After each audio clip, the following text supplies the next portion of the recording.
Good morning. This is Bill from out of Europa, Naples, and today there's some things in the neighbor's yard that are kind of freaking me out a little bit. They've been there for a while. I haven't mentioned them. I'm not entirely sure what they are. Some weird little child thing with a flag. There's also one down there. Look at that thing. I'm not entirely sure. Again, it looks like some sort of strange talisman. If the Blair Witch Project happened in a suburban setting, maybe those would have been left out by the suburban Blair Witch to lure children or God knows what. Anyway, I find it a little bit disturbing, and, hopefully they'll go away soon. Anyway, what I do have today is this 1998, I also have loud 2500 HDs running by. Anyway, this 1998 Chevrolet Corvette convertible, truly a roadster, although they call it a convertible, but roadster being a two-seat affair with an open top. This is the 5th generation Corvette, of course an absolute American icon from its inception, and just an incredible all-around car. Many, many decades ago, a guy named Harley Earl, he was vice president of GM, went out to Watkins Glen in some sort of concept car. He saw a Jaguar XK120 and said, holy cow, this is what America needs to build, as a real sports car. So he did. He came out with, the 1953 Corvette, the original, after, prodding GM to build it.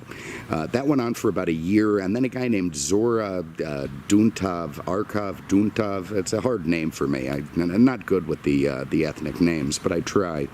But anyway, that guy, kind of known as the father of the Corvette, often they think he invented it, which he didn't. That was Harley. But anyway, Zora, he loved what he saw when he saw the 53 Corvette, at least on the outside, but underneath he thought it was a piece of crap, and he wasn't entirely wrong. It was a little bit too slow and not, very good handling car.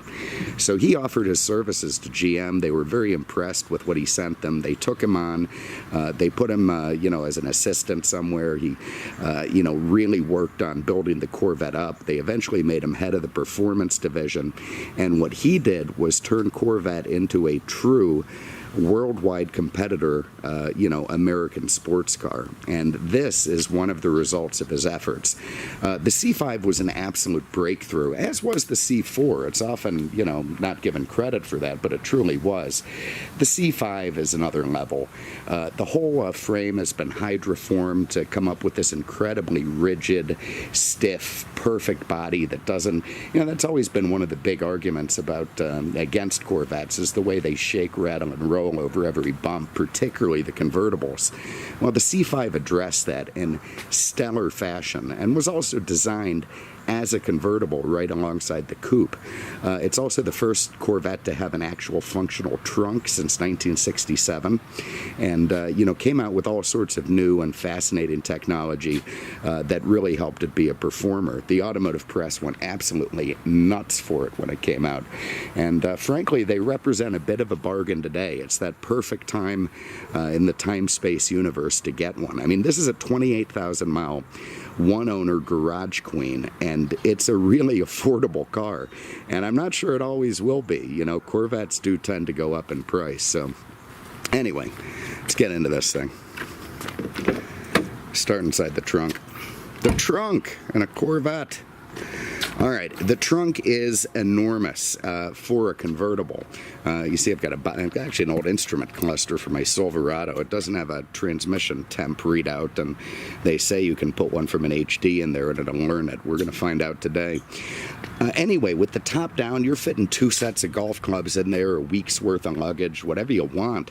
And when you put the top up, it goes to like 14 cubic feet of cargo, like SUV-style material.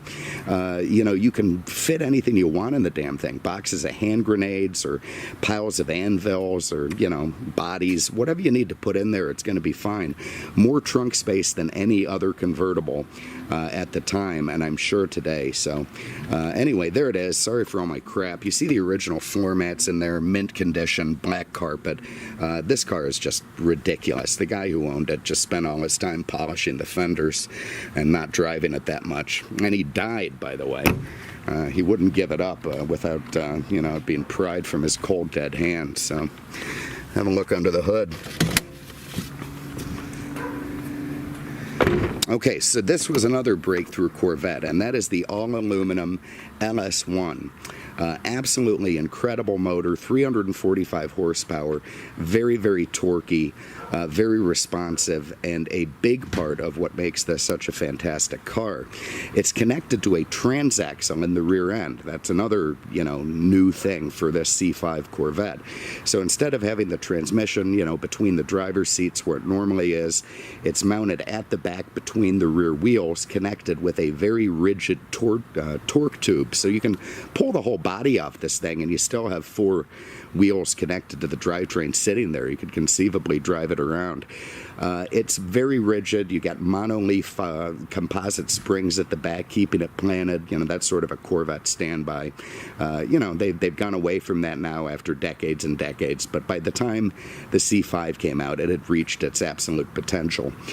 Anyway, incredibly well-designed chassis on this car, again with the hydroforming to keep it stiff. What that does, you put a piece of aluminum in a big hydraulic sort of liquid press. So they put it in there. It's got a internal mold.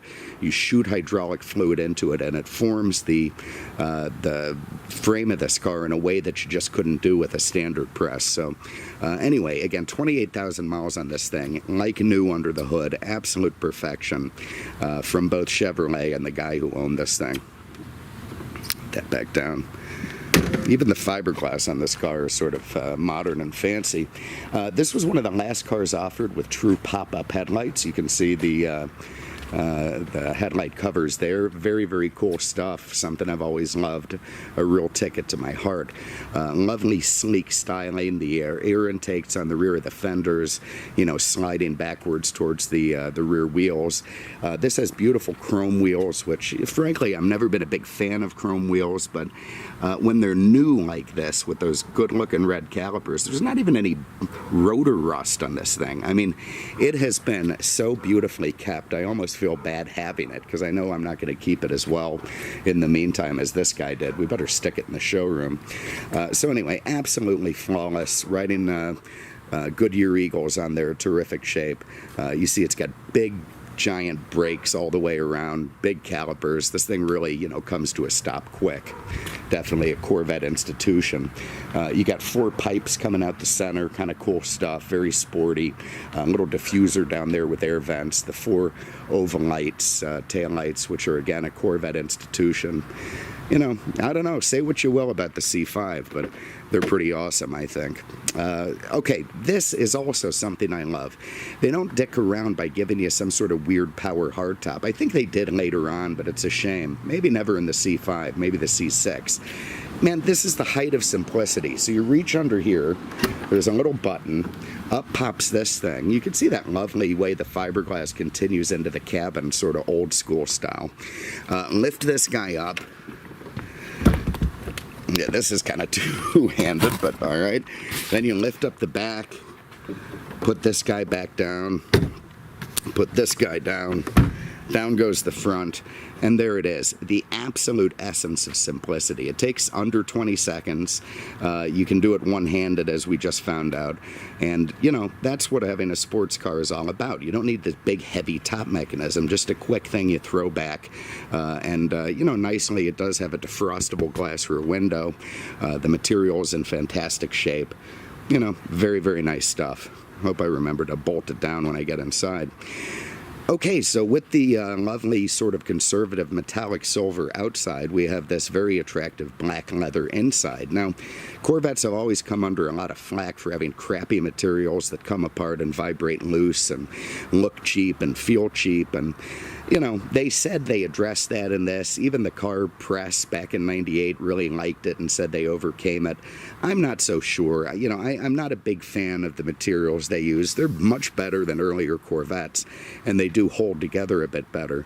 But, they still feel a bit cheap. But, of course, the thing runs 175 miles an hour, keeps up with Porsches and Ferraris, and, that cost 3 times as much. So what do you expect? If you're going to put all that engineering into the drivetrain, you can't exactly spend a fortune on the interior without making the things just too cost prohibitive. But it does have nice, rich, supportive leather. Corvette embossed into the back of the seat, perforated in the middle, nice bolsters.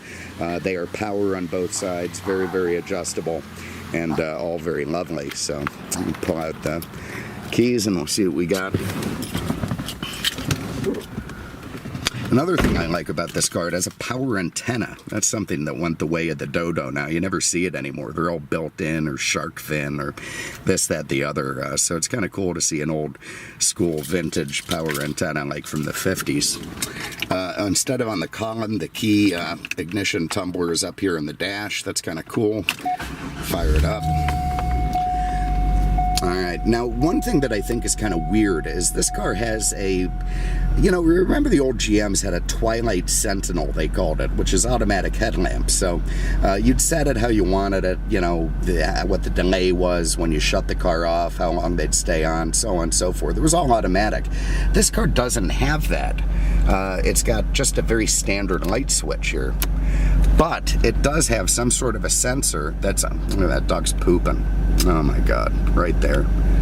I hope they clean that up. Anyway, it has some sort of a sensor that pops up the headlights when it's dark outside. I don't know if that's from the lawyers. You know, they're afraid some of the old guys who drive these things will forget their headlights. So up they pop anyway, but if it's bright out, they're going to stay down.